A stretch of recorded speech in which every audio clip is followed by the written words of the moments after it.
Right, we are now live, everyone. So good afternoon and welcome along to the Schools Forum.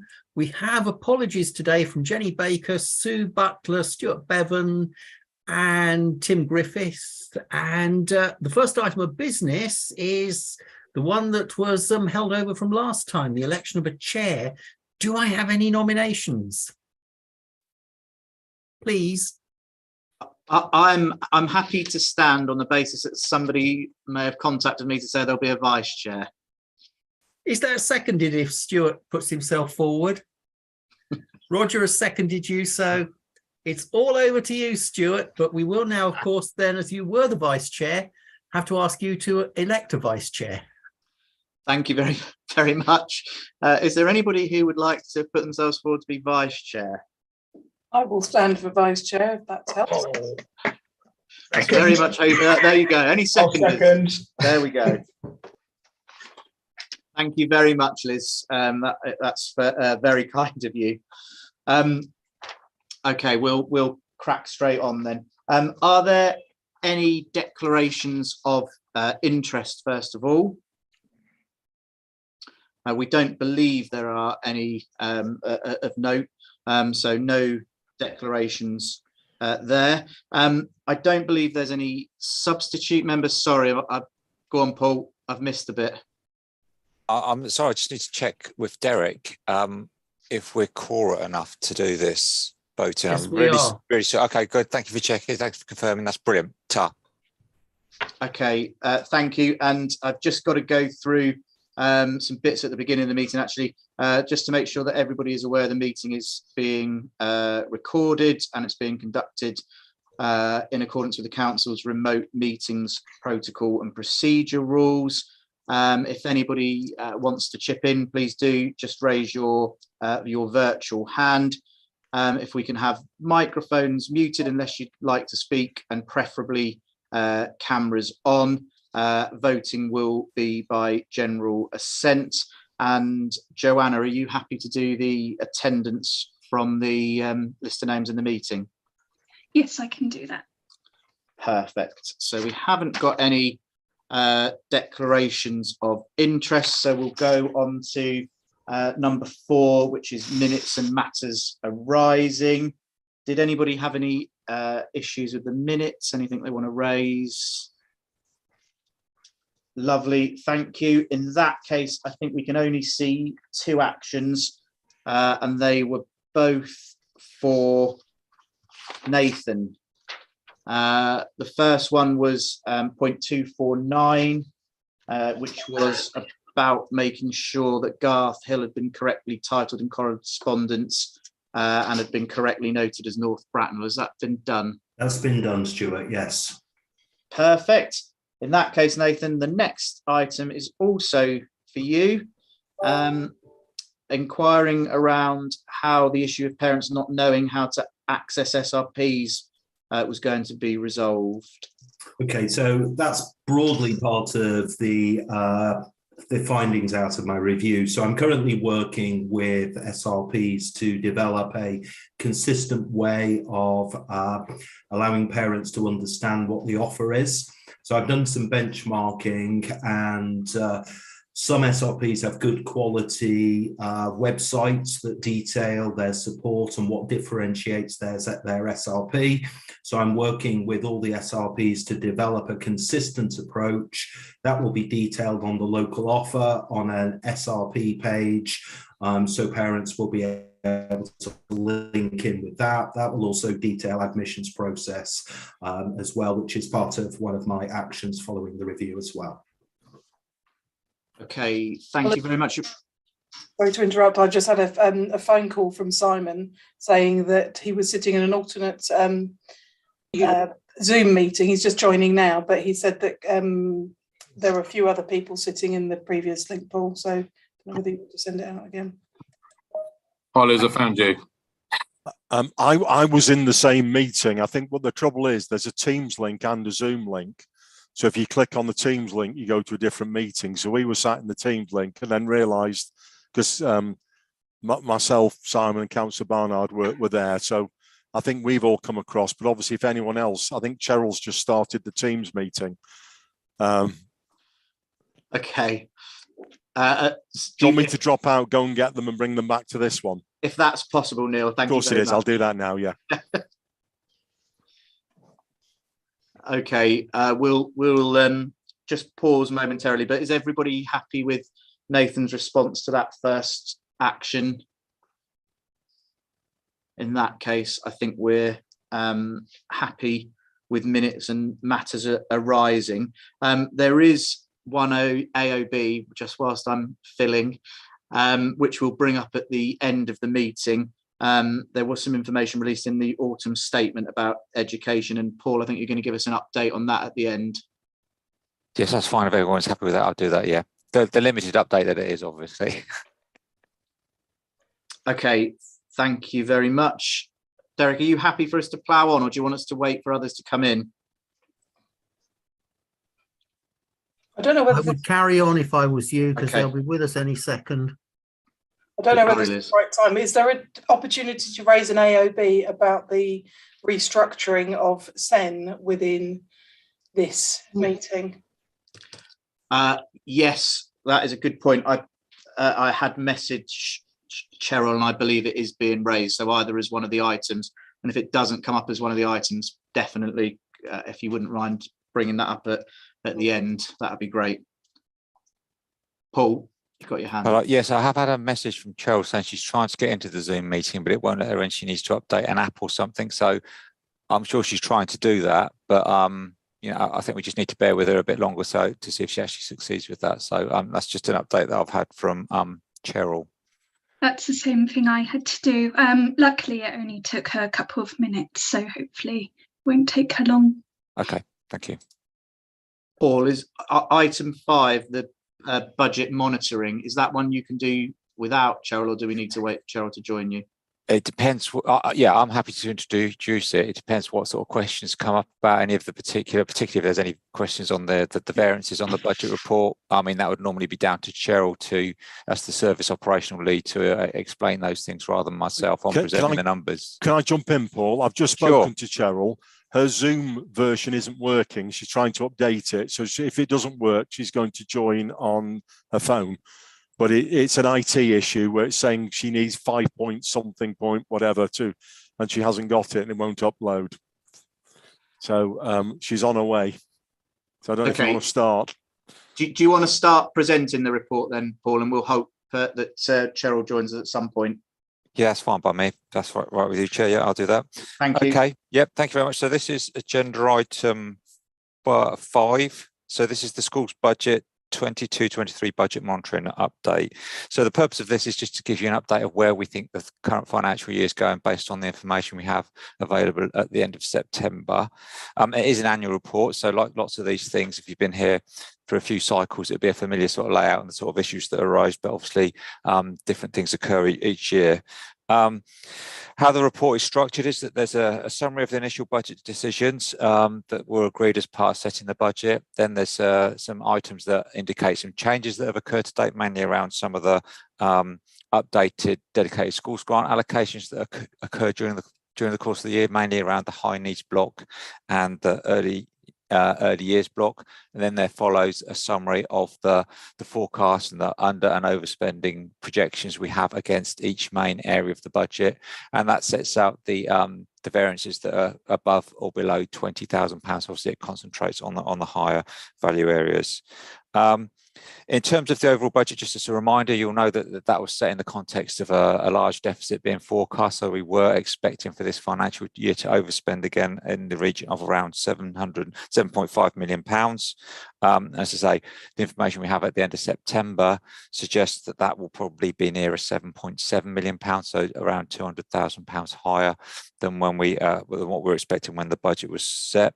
And obviously, this follows a number of years of overspendings on the school's budget. And if we just focus on the high needs block budget, because that's the area where we're having the by far and away the largest financial challenges.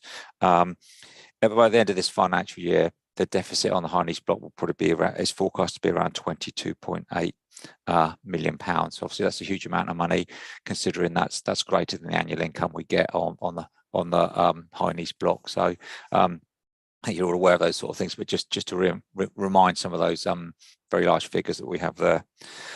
There's also an amount of information is presented on the capital programme that relates to schools. That's quite a small programme these days because it's very limited to the sort of activities we're doing. We don't need to develop additional places, etc., which we've had to do in the past when there are many more schemes on the programme.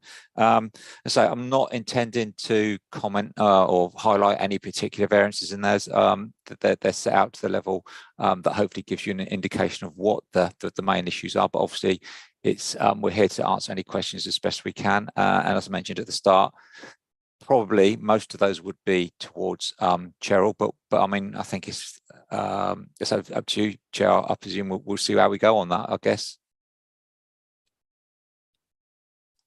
Okay, I definitely know there's some questions, and Liz, I think you wanted to raise something, and I have got a written response from Cheryl. Is this the section, Liz, you wanted to ask about? Yeah, so my thoughts were on under points, we're on page 13, 6.6, the other SEND provisions and support services, where we've got 125,000 underspend, and it talks about therapeutic services, and then there's an element of the early years bulk. But I'll talk about the first one. If we're trying to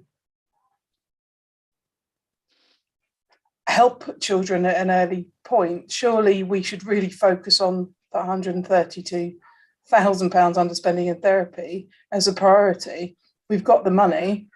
That surely would help a lot of cases, and I've had the response from Cheryl saying that there's SALT and OT pressures and some of it linked to NHS, but I'd be really keen to explore that money is spent. Liz, in Cheryl's absence, do you want me to just go through the response that she's given? So just for other members, Liz kindly gave a heads up that these questions were coming, and therefore Cheryl has responded. I think you've had a written response as well then, Liz. So the query around where the underspend is, what's the reason, and as you've just said about surely this is something that needs to be spent on.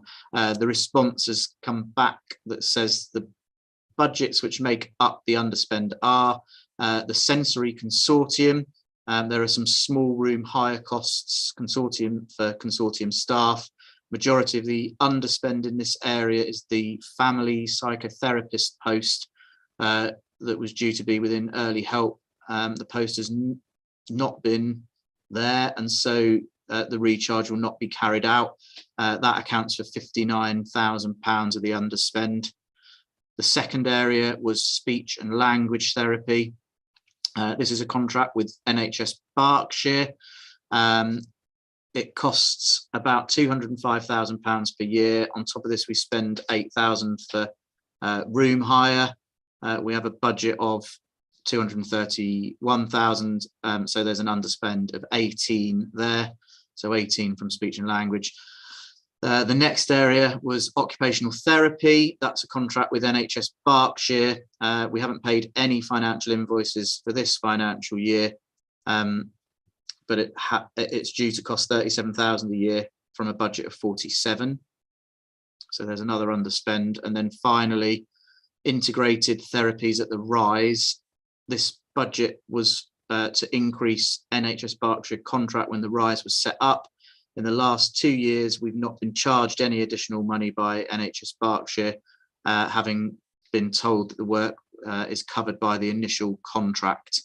The £22,000 budget has therefore remained unspent. In addition to this, we receive income from other local authorities placed at the Rise. Last year we received around 20,000, so we are we're in line with forecast for the year, and that shows a 42,000 underspend. So that tells us where the underspend is. Liz, are you happy with that response, or do you want us to make a note for Cheryl to come back to us about something there? I don't think I want Cheryl to come back to this, but if we know that we're trying to get in early with these preventions and therapeutic services, I'd like to know what we're doing to not lose that money. It just seems like really valuable So early help elements that could really make the difference for children, and hopefully then not build on this cumulative budget. Paul, it was a really well presented cumulative graph to tell us the story. I just wanted to say that, but there seems to be an element of, if we can get the services in early. Yeah. So we'd rather the money was being spent in that early intervention than underspent. I think, Paul, you had your hand up first. Yeah, I think if I could just give a feedback from a finance perspective, obviously we're not looking to remove those budgets. Obviously, all the budgets come to the schools forum each financial year to set those levels. So it'd be very apparent if we were proposing to reduce those, and obviously we'd come with a very good reason to do that. But I think what you're saying there fits in with the strategy of the directorate to maximise our early intervention through services like this. What we do find, though, is part of it is that there are difficulties in the National Health Service to recruit to some of these posts, and that sometimes means there's a difficulty in delivering the services that we ask them to deliver. So obviously then our charges come down a bit, but they do fluctuate quite a lot year on year. So sometimes we do get overspendings in these areas. It depends how they can manage their resources across the borough as well. So it's not a deliberate act to underspend the budget, make a saving, or a proposal to cut the funding in the future. Some of these budgets were actually increased this year slightly as well. So yeah, I think we're doing what you would like the local authorities to do. It's just the circumstances around delivering those services not been what we were expecting to receive. As I say, it's not uncommon for that because of recruitment issues as well. But I guess that doesn't help the delivery of those services that we want. So I mean that's what I would say from a finance point of view. I don't know if anyone else has anything from the service perspective. Grant, you were next up. Well, thank you, Paul. Actually, you answered part of my question, which is the underspend about not being able to recruit, which seems to be a recurring issue in lots of bits of education and health at the moment, I think. But actually, I think the point I wanted to make was that I absolutely agree with Liz. I think if we've got, we have the ability to provide services that are desperately needed, I'm all in favour of having them. I guess the other point was the question to Paul is, and I think this is under the backdrop of the Chancellor's announcement today, is I think the other thing is you don't want to start spending money that you can't carry through in the long term. So, you can spend money in year, but actually if you buying in people, if you're recruiting, that's an ongoing cost, which we have to be careful we're not then storing up a future problem. So that's the only point I would like to make. Thank you very much. Liz. Just to go back to the recruitment element, so would we, if we get to the end of the year and we haven't spent that 132,000, is that then lost in terms of therapies, or are we saying that we'd then approve a similar amount next year? Yeah, I mean, in terms of what happens this financial year, we aggregate all the under and overspendings across the high needs budget, and then that's a carry forward in its entirety to the next financial year. So looking at those figures, it's clearly that if there's £130,000 underspend on the therapies, there's a much bigger overspend elsewhere that's going to return that to a deficit anyway. So it's that aggregate amount that goes forward each year. And in terms of the budget proposals, what we do is we bring a paper, we discuss the issues, then we do actually bring the final paper to actually set out what all of our current budgets are. In the high needs block, it'll probably group, it won't have every single cost center or whatever, but it'll group together things like therapies, and you'll be able to see clearly, well, this is our forecast for the year, and this is our proposal for the next financial year, and you can see from there whether they're going up or down. And there'll be a column that says up or down, so it will all be very transparent. It's there's 6 or 7 pages. There's quite a lot to go through, but it's there so that you can satisfy yourself that the right sort of areas are being targeted in terms of extra money or reductions if that's appropriate. But it all will be there for you to see every element of the budget and what we're proposing to change. Liz, sorry, there was a second part to your question which was asking about the underspend. I think it's a similar question. Just for the minutes, just so we know what the response from Cheryl was, there's a 30,000 underspend on the early years block, and that is to do with £18,000 of rental income from the TP nursery when there was no budgeted income, and I think this is similar to what we've already heard. There's also been an underspend in speech and language therapists due to a lack of availability. So I think Paul's answers are probably the same for that. Are you happy with that, Liz?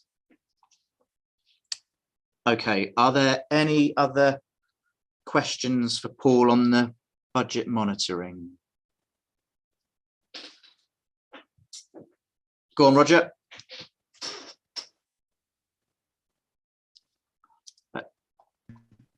I'm just going to turn my camera off because this thing seems to be a bit unstable. So apologies for that. But can I just go back to the 22.8 million deficit?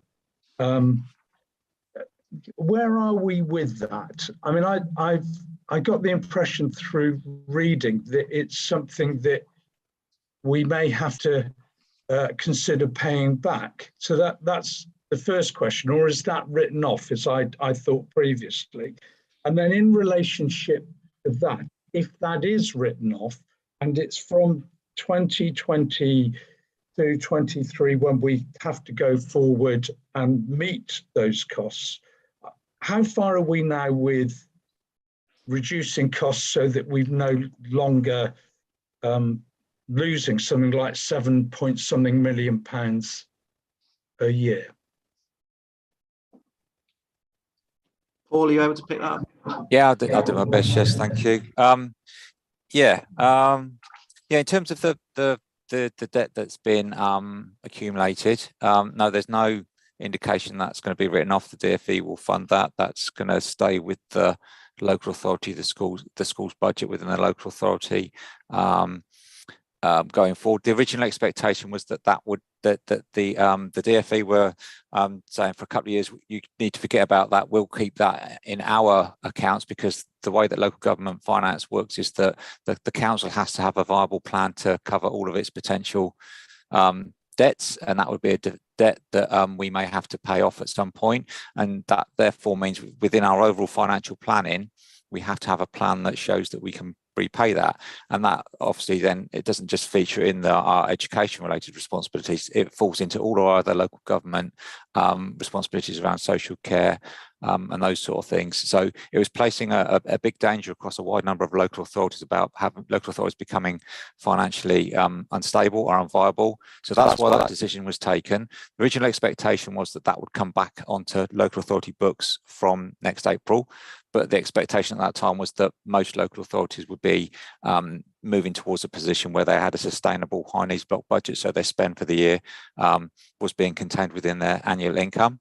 But that's evidence has proved since then that that's not going to be the case. There's some information on one of the other papers tonight about how the current cumulative deficit on high needs block budgets across the country is £2 billion now, and that's on a £9 billion annual budget, so that's a huge amount. And the informal discussions, the informal information we've been getting through county treasurers groups, that sort of thing, so nothing detailed or published yet, is that requirement for local authorities to take back that debt from 1st of April next year will be extended. So it will still sit with the DfE, because there's a recognition that there's too many local authorities that aren't in a position yet that they can take their budgets forward on a sustainable basis. So we don't know how long that will be extended further, or whether there's anything else attached to that, but we are expecting some sort of announcement in due course before the end of the financial year. I mean, that might be another thing that's tied up with the budget, I don't know. But yeah, and as I say, it recognised the fact that things have taken much longer to turn around than was the original expectation. And I think that falls into your second question, that when we are overspending £7.5 million a year, and our medium-term forecasts don't show a significant change in that over the next couple of years, and that's mainly around the long lead-in times that we have with some of the change programs we're doing, and some of those things that we really want to do that have the biggest impact we haven't been able to start yet because we haven't secured funding for some of those, or it's mainly around securing the funding. So we're developing the plans together that's set out on the next agenda. I think it's the next agenda item. But it just takes a long while to put those into place. And in that period, then obviously, yes, we are overspending and increasing that deficit. So unfortunately, we don't have a plan as yet that puts us into a sustainable financial position. But we also talked last meeting about delivering better value program that we're working on through the DfE, which is working with external consultants to help us improve our service and reduce money as well. So there's other initiatives coming through as well. But I think where we are right now, it's going to take quite a while to get to a position in the finances where we all want to be. Can I just sort of come back a little bit? My concern personally is that I don't understand what 7 million, 22.8 million, 28, 30 million in the future, what the implications of that in terms of what that amount of money means, particularly to education, if it's going to have to be paid back, and what the cost then in terms of services and in terms of people being able to budget and run their schools successfully. Do you understand what I'm trying to say? I can't get a handle on it personally as a layperson on what that means. And sorry, last point. And how long is this sustainable for, that we just add another 7 million on every year? It can't go on forever, can it? Right, I'll try and answer that first one. Yeah. So the £22.8 million. So that's the debt we're expecting. We're forecasting on the Heinies block coming into this financial year, and yes. The day-to-day practical implication of that at the moment is that because the DfE is saying, well, you don't need to work, it's just a process. You're not liable for that debt at the moment. All we have to do is service any interest charges that we have, because we're actually obviously we're spending that money, but we're not getting it covered by income. So that the way that we have to finance it, so we're having to finance it effectively a £22.8 million debt out of our general resources. So that doesn't impact on the school's budget at all. That's an issue for the local authority to manage through its normal financing of its its reserves, its deficits, its surpluses, that sort of thing.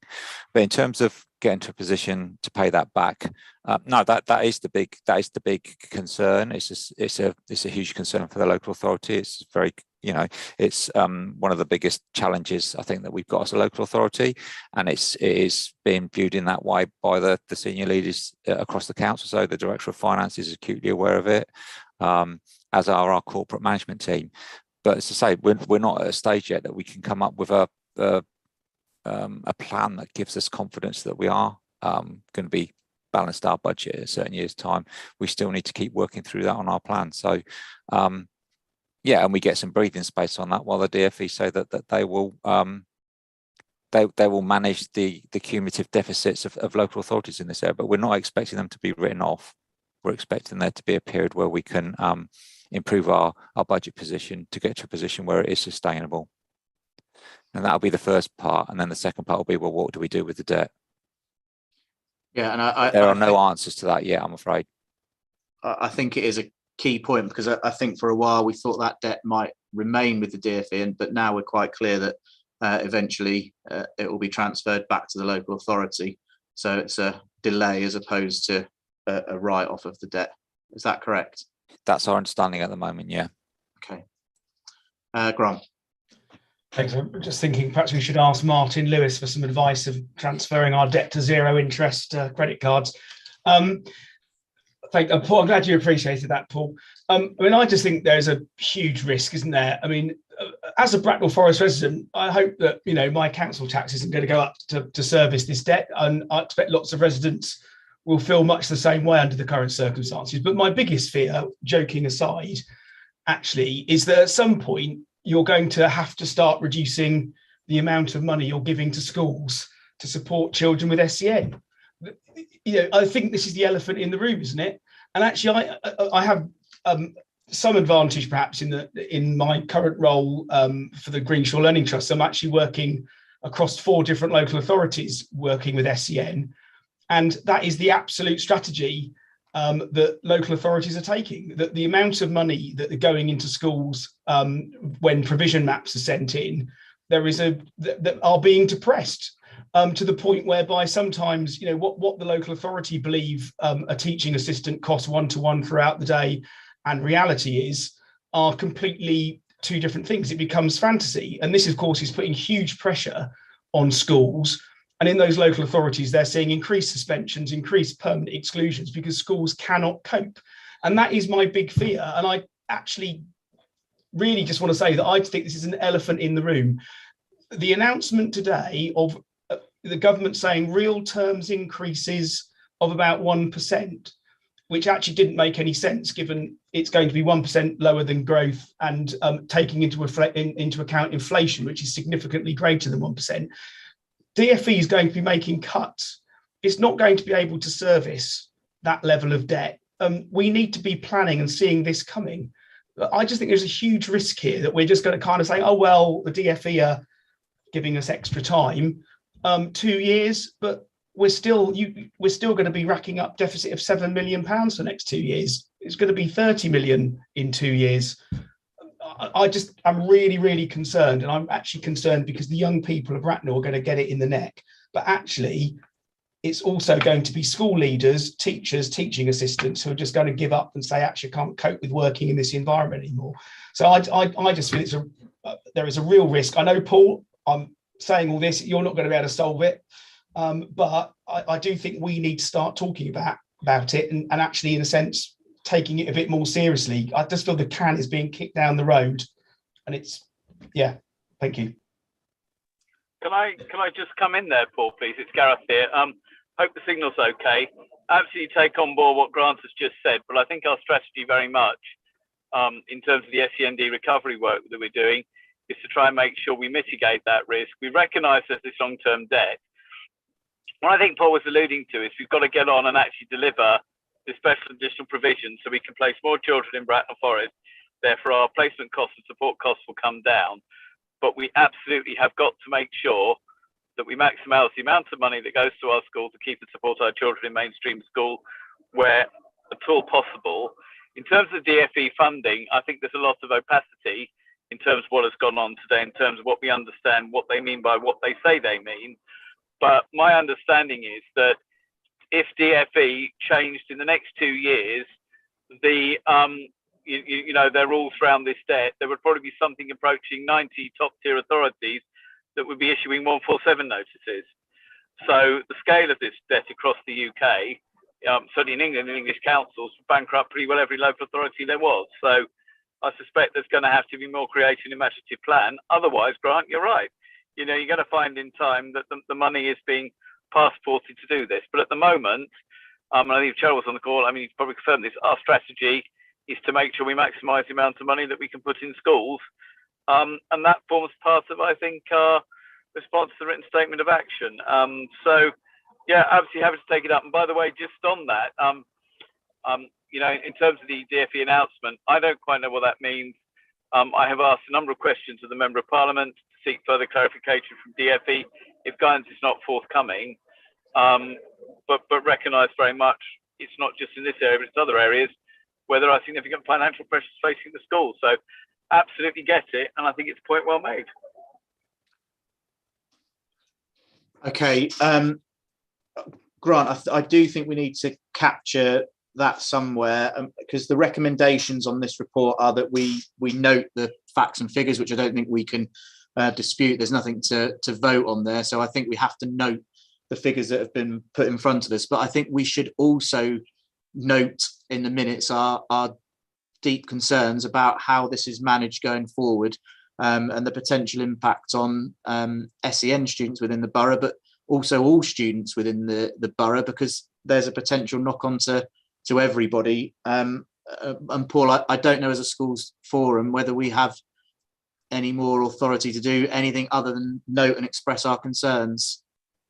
Yeah, I mean, effectively, the schools forum is mainly a consultative body, but you'll be aware that all the recommendations that come out of the schools forum are approved and adopted by the executive member. So it's much more than that in reality, but in practice, in statutory terms, it's a consultative body apart from a few areas. So it is definitely, I mean, it's a powerful voice because you are school leaders and you do represent, and you're not a local authority. So that's sometimes a drawback for us. So those sort of things I think can only be helpful if you want to make a comment about those sort of things. I don't know if Cheryl wants to add anything to that, because obviously Cheryl's the operational side of things and more senior to me. Can everyone hear me? I really apologise. I have got an iPad. I've tried a phone and a computer, everything to get into the meeting today. So can you hear me, Paul? Can you confirm? We can hear you. Yeah, we can, Joe. Yes, Okay. thank you. Okay, thank you. I would totally agree. It's a huge worry, I think, to all of us. We do need to be really cognizant of, what the spending implications are, the impact on children, the impact on schools who are delivering the SEND provision. And it's a very, very difficult place to be. We all want the best thing, but then we can see the debts rising. So we can only be as tight as we can with the budget, but making sure, I suppose, value for money going forward. But I can't see another way around this. I think something has to happen nationally. As Gareth said, we're not the only authority, but it's a national picture. And therefore, it's really bigger than us. And all we can do in the meantime is to be very careful with money, make sure we get value for money, and actually implement where we can provide local places at a lower cost to that budget. But the quality places for the children, they have to be right. So we'll all be working together. Thank you to Schools Forum, because we appreciate your support. And we know we're all partners in this piece of work. So thank you. Okay, so Joanna, I think we've noted the recommendations, and we've added our own note really for the officers and the councillors to be aware of our concerns. Paul.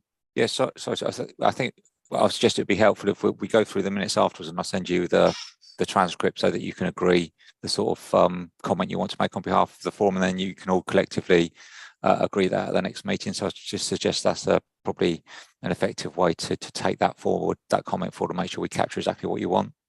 Okay, yeah, thank you very much. Okay, we may have drifted into this item already, but an update on the high needs budget. Is that coming from you, Paul?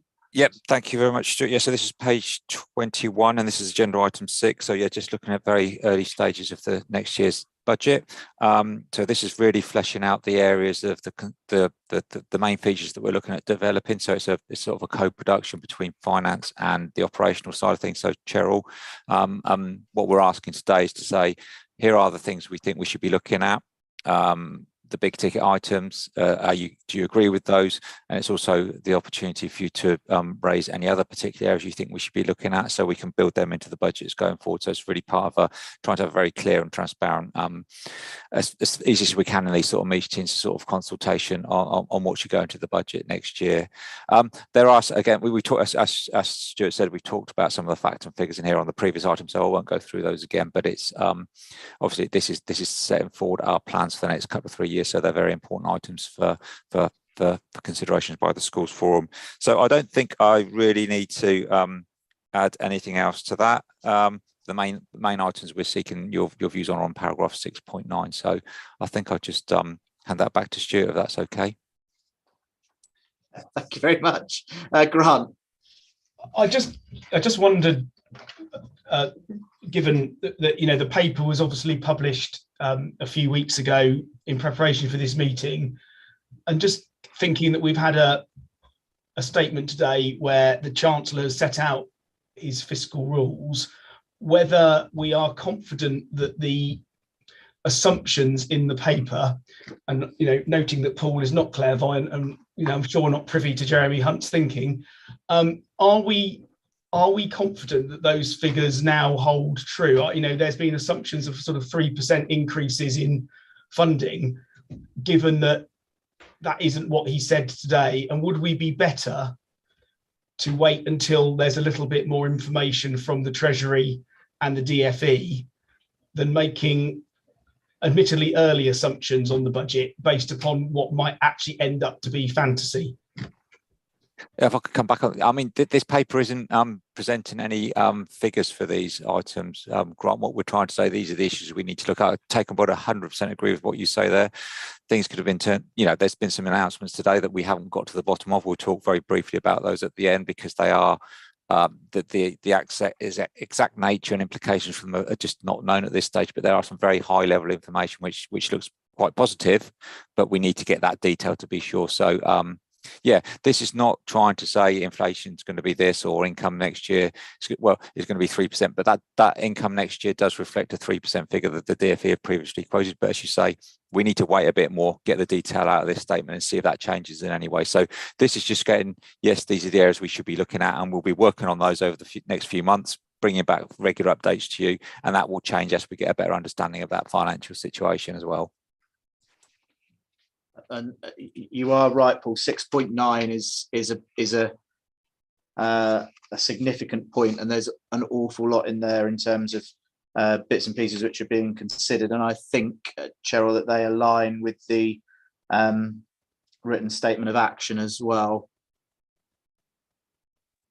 Yes, they do, Stuart. And we just wanted to flag all the work that's underway, so there are no surprises. I think one of the things in here that, and I just want to share something that is a growing concern, is around the Child Development Centre. As we know, our Child Development Centre, who work with children 0 to 5 with SEND, they do a very, very good job. And what's been happening is that we've had an increase in referrals by 50%. They're a small team, and they are hitting the point where they are not managing to meet demand and need. Now, we've considered having a waiting list and reducing down what we can offer to the increased demand. My biggest concern is that if we don't address this early and we do not work with the children coming into school and they have a successful transition to mainstream school, this is going to be a problem for the future beyond that. So I'm just flagging up that potentially we may need to put some investment there, which would give us benefit further up the age ranges in education settings. But they are under significant pressure at the moment. They are perhaps some of the lowest paid staff, and yet they've got they're highly qualified. So I need to look at this, and I just wouldn't mind some feedback from Schools Forum as to whether you consider this is something you would support going forward, a business case to increase the team by 1.7. And we have reassessed their pay grades, and they've come in as 1 pay grade higher. So there is a financial implication there as well. But we need to get the balance right. And I am concerned if we don't address it the early years, this is a problem that will escalate further up the system. Do any of our early years representatives want to comment on that? If we've got anybody. Just as a general comment, there's a hand. Thank you, Liz. I have a nursery. I would, and obviously I have a reception as well, but I think anything that will help start interceding earlier would be, from my point of view, a absolutely fantastic idea.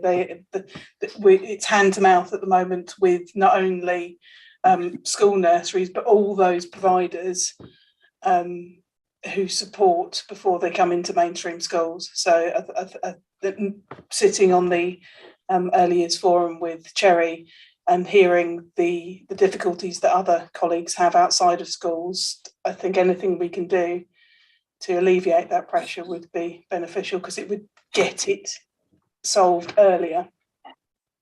Thank you. Simon? Yeah, just agreeing with Liz there, Stuart, in terms of any extra help that we can get lower down the school definitely is going to benefit our children. We've got just been over to been in Owlsmore now, so 11, 12 weeks, and the relationship we've got with the CDC is particularly strong, which is great. And if we can enhance that lower down the school, then hopefully that's going to benefit us moving through, and hopefully iron out some of the issues we've got further up the school. So, thank you. So I think there's general support there, Cheryl, and I think in the earlier item there was concern being raised about some underspends, and often those underspends are where we can't recruit. So I think if you're able to do that and recruit and get intervention in earlier, it's got to be a good thing. So we will develop a business plan around this and a business case, but there will be a cost implication to the high needs block, but we will prepare that plan and consider to make sure that, you know, we have the right plans going forward. I know the service would welcome support because they really are struggling at the moment. And thank you for that. Thank you for the support indicated. Okay, so sorry, Roger. I just wonder whether there has been work on the implications for 6.9 and what impact that might have on the budget going forward. In other words, is there likely to be a reduction in the 7 million as a result of the work that's been done? And is there any view about how much of a contribution that might make? We have been looking at projected figures. So it's very difficult. It's a bit like having a crystal ball in many respects. However, what we are finding is if we don't meet demand and need earlier on, we have got... No, you misunderstood. Oh, sorry, Roger.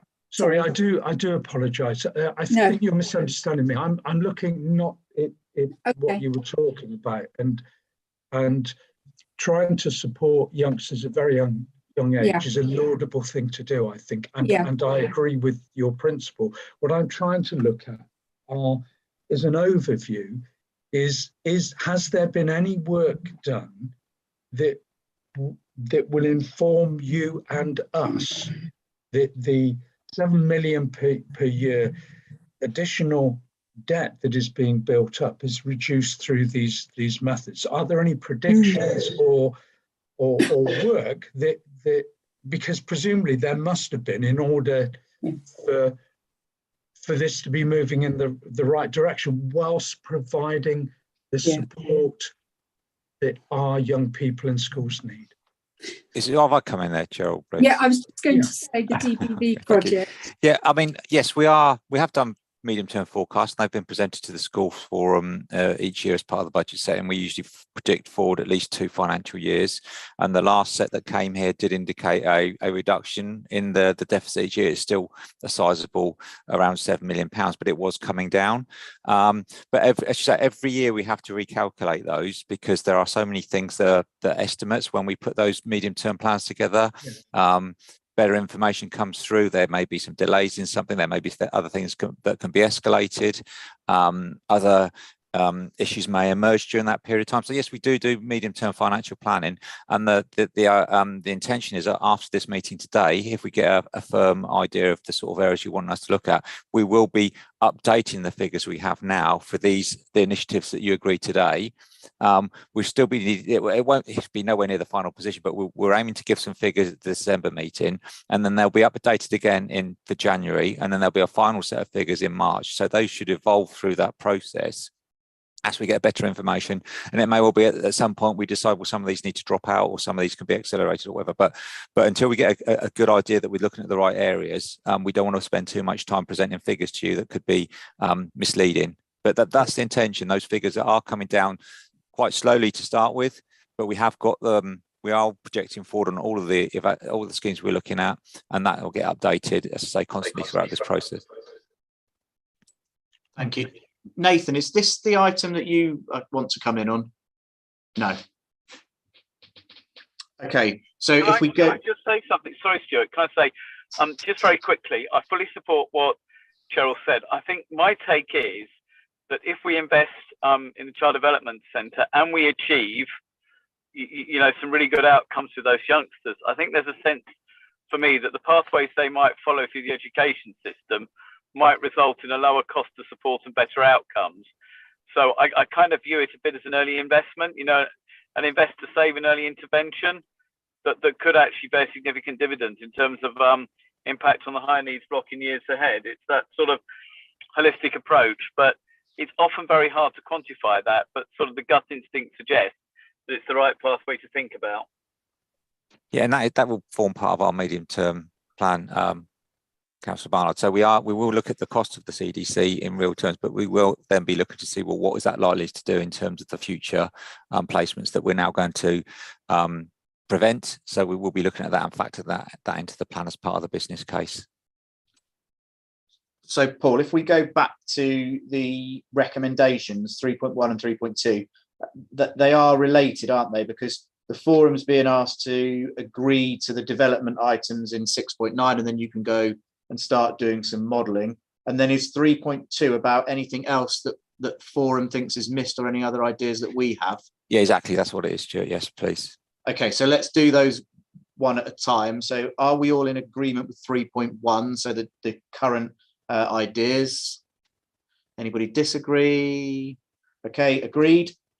And then do members have any further ideas, further significant proposals outside of that list? Is there anything that people want to raise now? What about go on, Roger? Yeah, sorry, you're on mute, Roger. Sorry. There we go. Here we go. I'm sure you're doing this anyway, but what about, is there a sharing of either ideas or co-working with other authorities and sharing of staff to bring costs down, for example, across our neighbour local authorities, the 6 unitaries, for example? Could I come in there, please? Yeah, please. So what we're doing, actually, I'm meeting tomorrow with my peers from 2 local authorities, where we're looking together to look at the therapies and cost of therapies, to see what is in place, but is there potential for us to work together, because we'd have greater buying power and be able to drive costs down. The second thing is we have consulted our neighbours on other pieces of work, and in the preparation for the special school bids, we have touched base with all our neighbouring authorities and started building really good relationships. So that's a piece of work to go forward. We do need to look at, can we share costs? Can we work together to put provision in place and support each other? So they're all sort of agenda items, but there's nothing firmed up at this point in time. But it's where I think we need to work going forward. So thank you, Roger. That is a good suggestion. So I think we can record that under 3.2, yeah, closer working and planning with neighbouring authorities if we're all happy. Is there any other proposals that anybody wants to bring forward? Going, gone. Okay. So that is agenda item 6. If we go on to agenda item 7, we then do have several AOBs that we want to bring up. Nathan, I have found yours. Apologies about the SRP update. So if we just do agenda item 7, we can then get on to our AOBs. Paul, is this you? Yeah, afraid so. Thank you very much again. Yeah, so this is another annual report, and it's I do thank everyone that makes a response to this consultation every year, where we have to ask the same questions about your views on the same areas of the budget, but we're required to do that as part of the funding framework from the DFE. So apologies, it's really good that we're still getting 50% responses on that. So I do work. Thank you very much for that. So it's the annual consultation. It's the same 4 questions. What do you want the minimum increase in per pupil funding to be from this current financial year to 23-24? And the strong view is that it should be the maximum the DFE permit, which is a 0.5% increase. If there's a cost associated with that, how should that be funded? And again, there's strong support to say that those schools with the highest percentage increases in per pupil funding should help to pay for that, any cost associated with that. Then there is the question about de-delegation, about do you collectively as primary and secondary schools agree that those services that the DFE permit local authorities to manage on behalf of yourselves should continue to be managed by the local authority, in which case some of your funding is returned to the local authority to allow that to happen. And again, there's a very good response rate from schools supporting that view. And then the final question is for maintained schools as well. There's a lot of statutory education-related duties that the local authority has to perform that fund has been withdrawn from, but those duties remain. And are you content to continue with the £20 per pupil contribution to those costs during the course for next year? And again, there's been very strong support for that continuing as well. So I don't think there's a lot more to say on that report, other than because of the nature of the way that these issues affect different types of schools between academies and maintained schools. It's only those representatives of the individual bodies affected by these decisions that actually have a vote on those. So that's what makes this report. The only interesting thing about this report is the way we have to do the voting, I think. So you'll see at the start that it is actually divided between the different representatives that can take a vote on this. So just that's why this makes this a bit clunky, but I think hopefully it can be followed through quite straightforwardly. So I don't know if there are any other questions on it, but I don't think there's anything else that I'd like to add. Are there any questions before we do complicated voting? Okay, so if anybody dissents to any of these, please speak up, and I will try and indicate who's entitled to vote at each point. So for 3.1, this is all members to note the outcomes of the financial consultation. So I think we can agree that's noted. 3.2, again, this is for everybody. That the executive member for children and young people is asked to agree, and then you've got the maximum 0.5 increase and point 2. Any disagreement with that? So that is agreed. 3.3, the only people who can comment are the maintained primary school representatives to agree the continued delegation of budgets for the services requested by the council. Okay, so that is agreed. Paul, 3.4 is quite difficult because I don't believe there is a maintained secondary school representative in the room. Yeah, you spotted the flaw in this one. Yeah, Keith Caheringer from Garth Hill is the only secondary representative now because of the profile we have now with more academy schools. There's not so many secondary head representatives. So yeah, I'm not sure. I'll probably have to go back and have a look and see what we do on this. But do you want us to note it rather than agree it? Oh, well, it's only he can vote on it. Only he can vote on it. Yeah. Okay.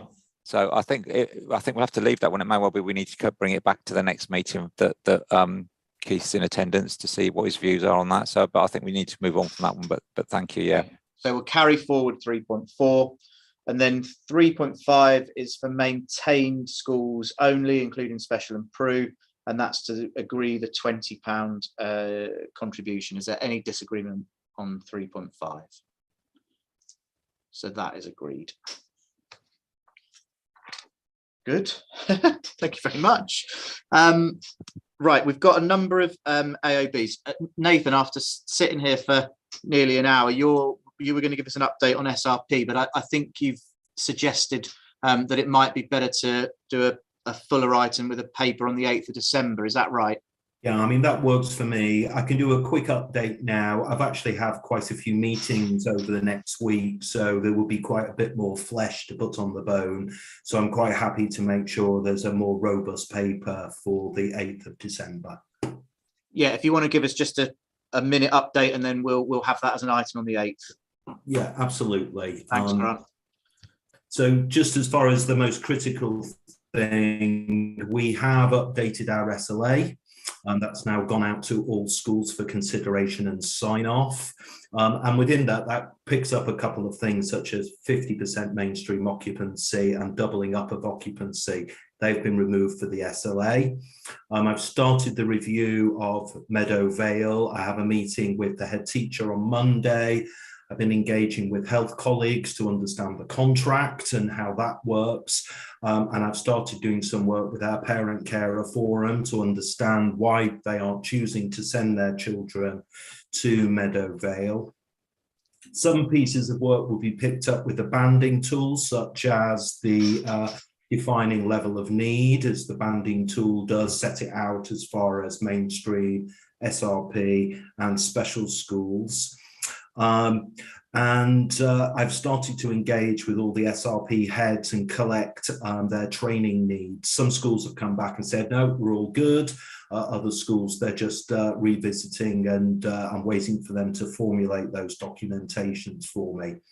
Probably the most critical element, I've pushed on with the secondary SRP piece of work, and I know all secondary heads have received an email asking if they have some initial interest in hosting a secondary SRP.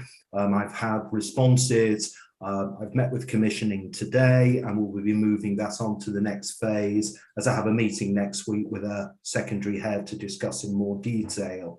And then the other really big update is really about the banding. Liz has generously offered to host the event tomorrow, and we were hoping to run through about 50% of our EHCP cohort through the new banding tool.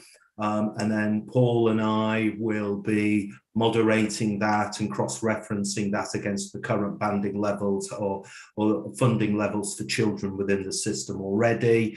Obviously, we know there is pressure on the high need block, and we have to be mindful of that. Fundamentally, this is about providing a much more nuanced and more accurate system that's transparent and that is well understood for allocation of funds, rather than removal or adding additional funds into the system. But until we've done that piece of work, we are not going to fully understand the implications of that. Lovely. Thank you, Nathan. So, Joanna, if we can just make a note that we'll have a fuller discussion on that on the 8th, unless anybody has any questions for Nathan now. Okay, thank you very much. And I can see Derek has just responded to the issue from the previous item, Joanna, that we can bring that up as a matter arising for Keith Granger to note at the next meeting. So if we can just pick that up as an action in the minutes. Cheryl, we've picked up your written response to Liz, so we've done that bit and we've had that discussion. Thank you. But I think it's important for us to note that a restructured document has come out to head teachers this afternoon, and some colleagues may not have seen that yet.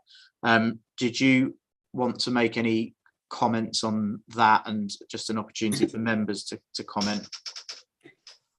Yes, so colleagues, as you're aware, we had a transformational piece of work earlier in 2022 where we completely restructured the SEND team that process assessments, the SEND statutory services.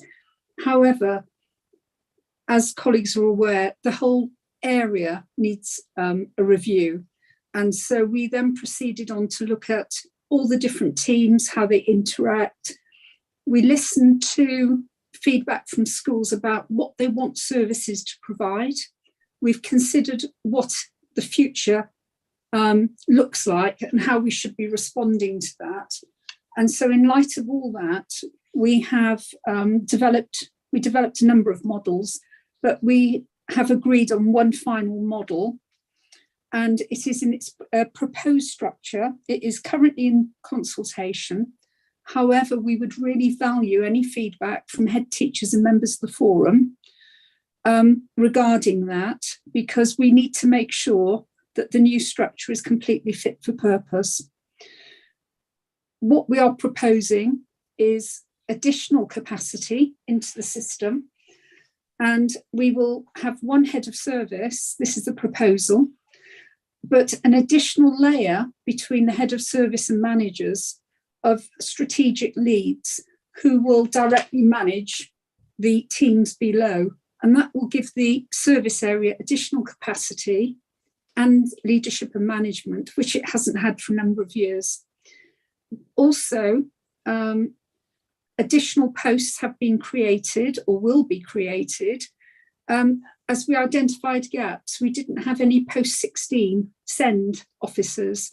We have created in this structure a post-16 SEND, a participation 0.5 full-time equivalent to work with our SEND families outside of school on activities, social activities for young people, sporting activities, but also linking across into the community. We have strengthened the work around tribunals, and an officer actually really focusing on that to make sure that we learn lessons quickly and we apply them so that our methodology improves. So those are the key areas at the moment. It is a proposed structure. It has been to CMT and to executive. The council have committed to a significant additional investment in this because they have been extremely supportive and they want to have a structure that is sound. It will also be aligned to the written statement of action and what we've identified we need to deliver.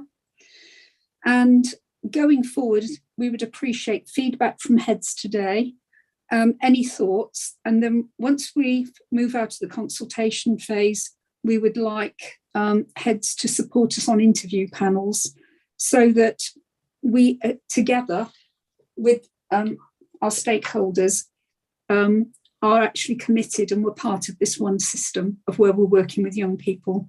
So we're trying to be very transparent, very open. It is a proposed structure at this point in time, but any feedback would be appreciated. Thank you.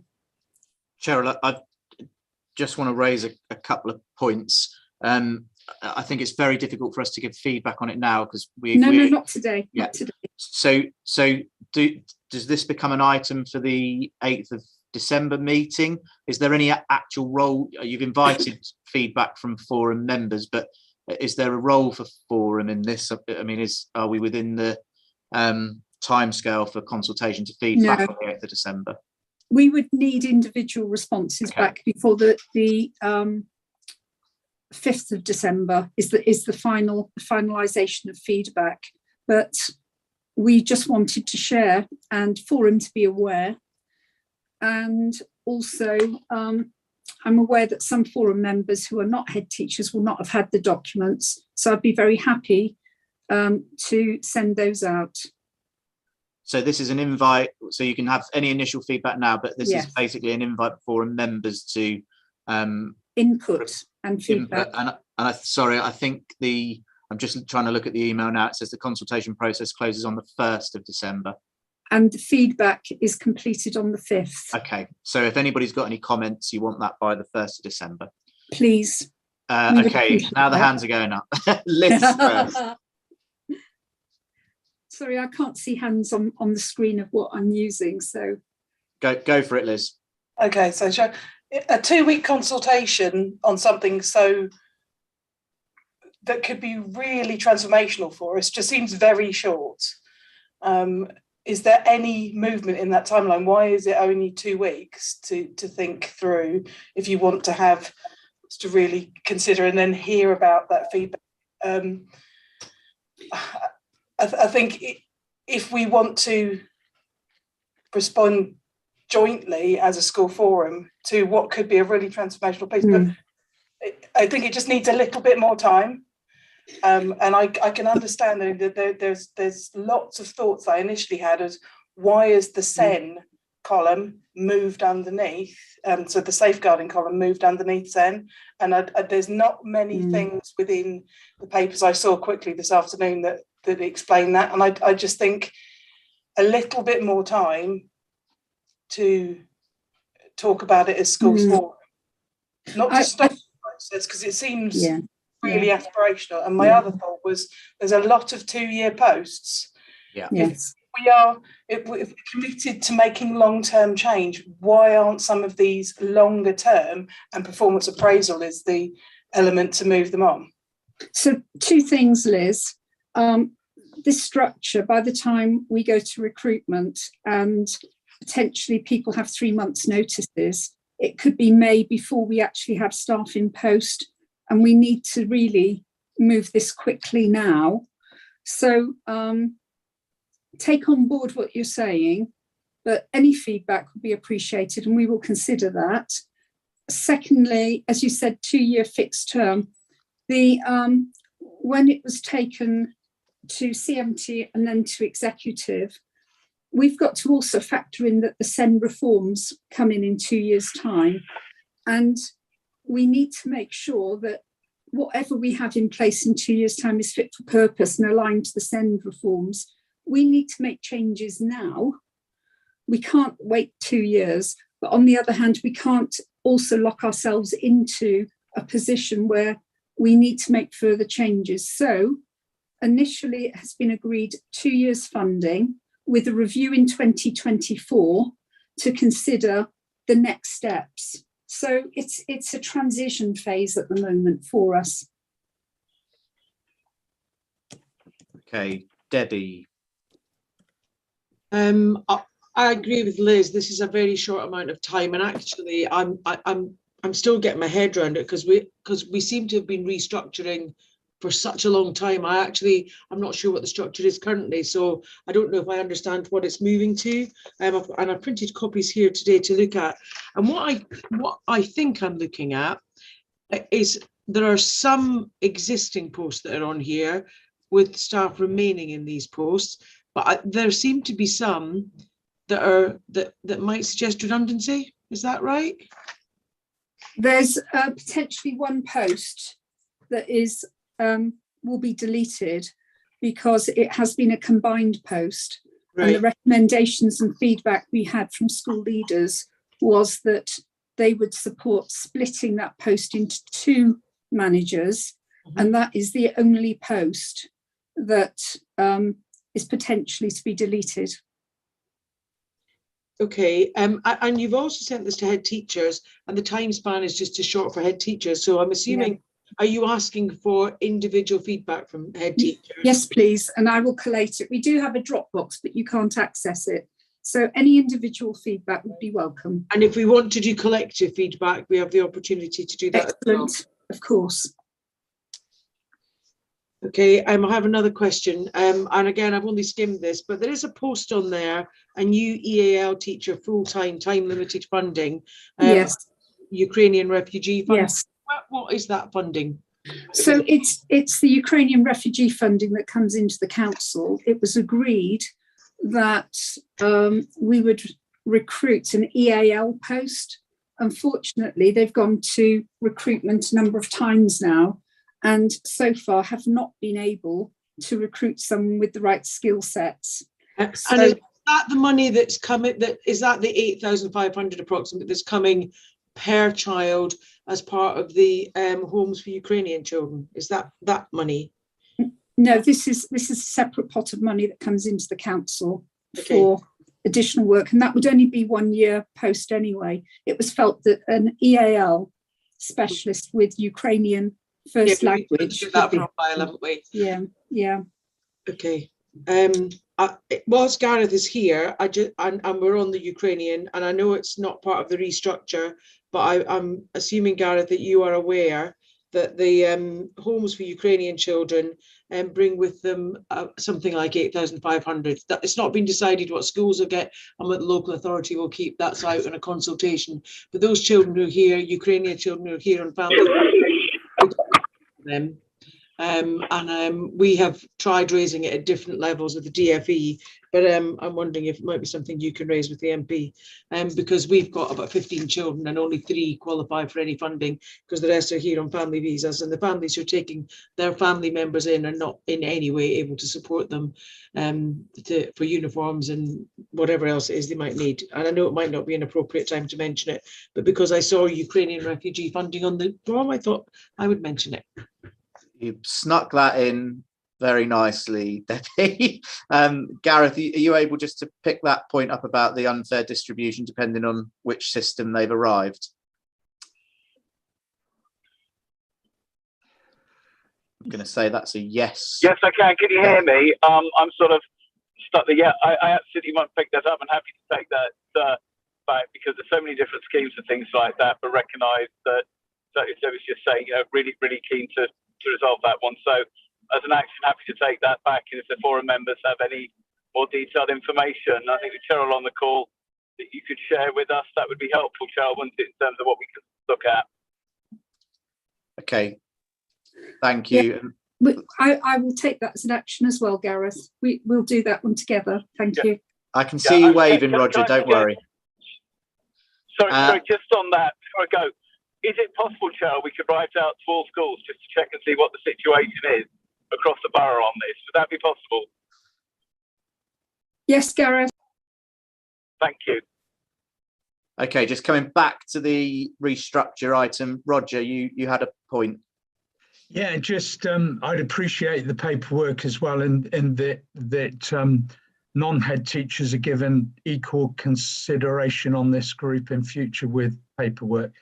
It's a bit dodgy that we didn't receive it, so we even have less time than the rest of you. Yeah, fair point. Thank you, Roger. Simon.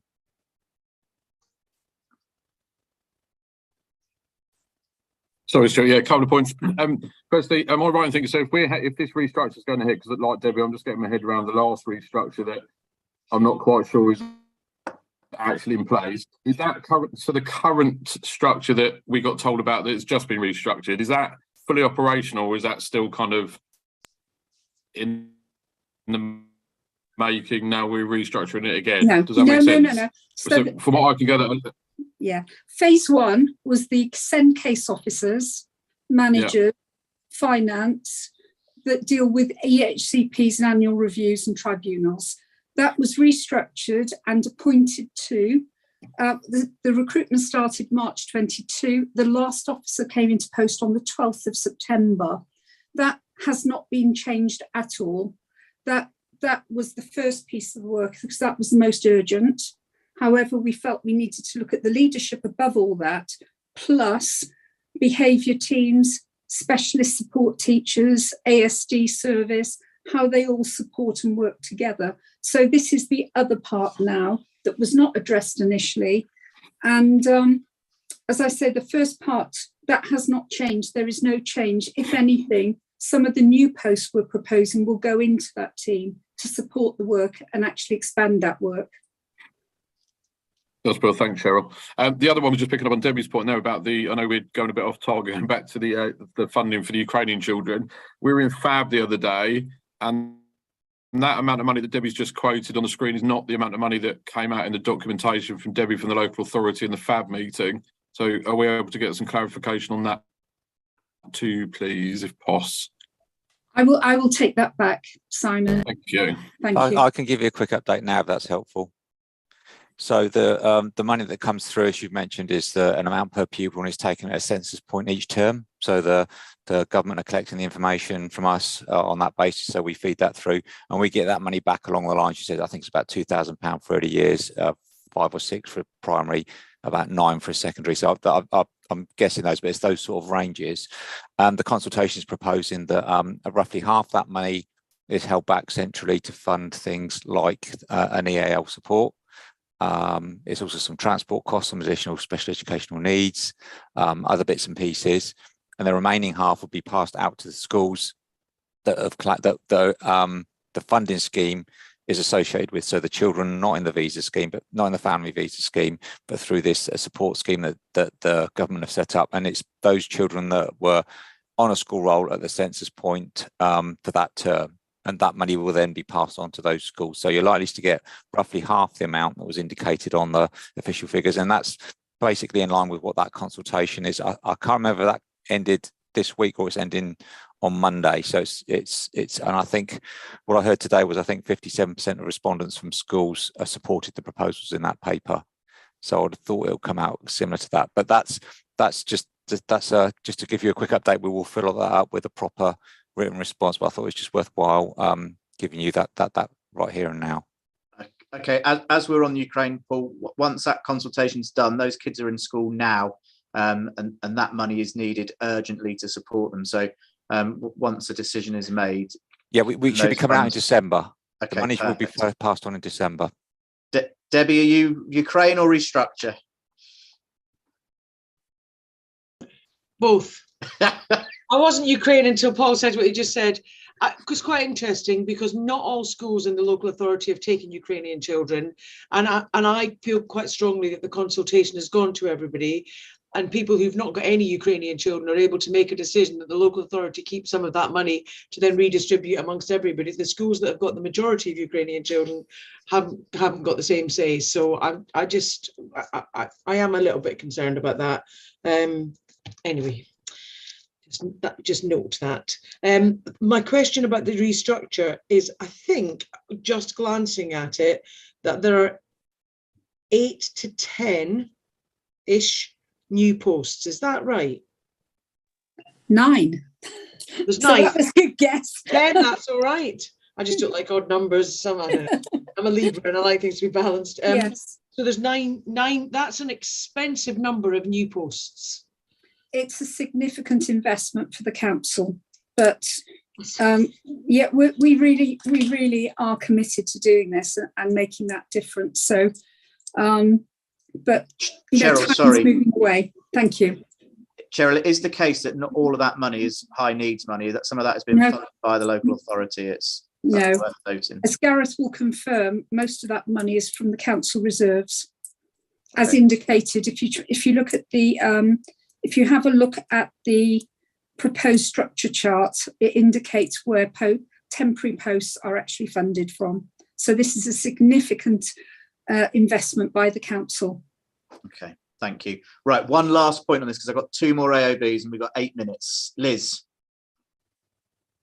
Sorry, it was just to ask, what costs are associated with the restructure? I couldn't see that in any of the papers. And not for now. No, have a look at the slide pack. It's all detailed in the slide pack, Liz. There's a PowerPoint slide pack with the financial details. Okay, thank you very much. So any comments to Cheryl? We've noted our concerns about the quick nature of that consultation, yeah, and the use of interim posts. But any individual comments back to Cheryl, please. Okay, Paul, the autumn statement. Did you just want to give us the headlines? Yes, thank you. Very, very, very quickly. Obviously, this is an evolving picture. It may well have changed since we've been at this meeting, for all I know. So there's just a few bits of pieces that I've picked up, and I can't really give an interpretation or an assessment of it. It's just some headline information out of the general statements, but generally speaking, it's positive. It's my view, very positive. So over the next 2 years, there will be an extra £4.6 billion going into core school budgets than that announced the previous spending review. And the expectation of that is that come 24-25, the individual per pupil funding will be 3.5% higher than was originally expected. So how that 3.5 is arrived at, what that's supposed to cover, obviously we don't know yet.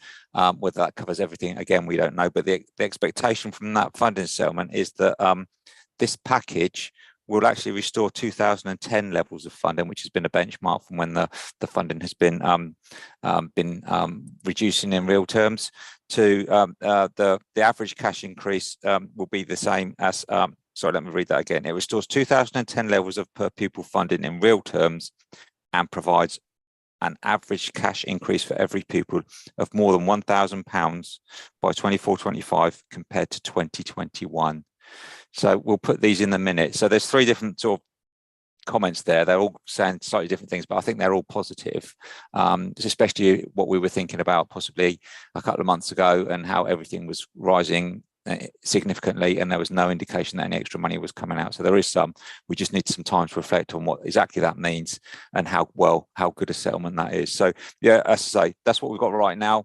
It will take a bit of time to filter through what it really means in practice. So grim, but not quite as grim as I expected. I don't know what you expected, Stuart.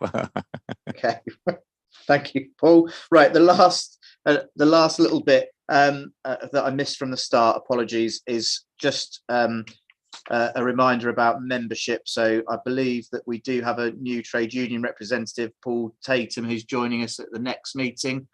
Paul is nodding, and then we've got currently 4 vacancies: 1 primary governor, 1 secondary governor, 1 16 to 90 provider, and 1 pupil referral, 1 member from a pupil referral unit. On the governor vacancies, Paul, we might have some members joining us. Is that for the next meeting? Hopeful that under these arrangements where we don't get someone through a nomination and a vote, that the director can appoint those. So we're going through that process now of just trying to agree with a couple of people that they'll come on board the schools forum. Yes. Okay, so we'll do the welcoming at the next meeting. Is there any other business? Well done, guys. Okay, I think we are there. Next meeting 4:30 on the 8th of December. See you all then. Thank you very much. Thanks, everyone. See you later. Thank you, Stuart. Thank you. Thank you. Thanks, Stuart.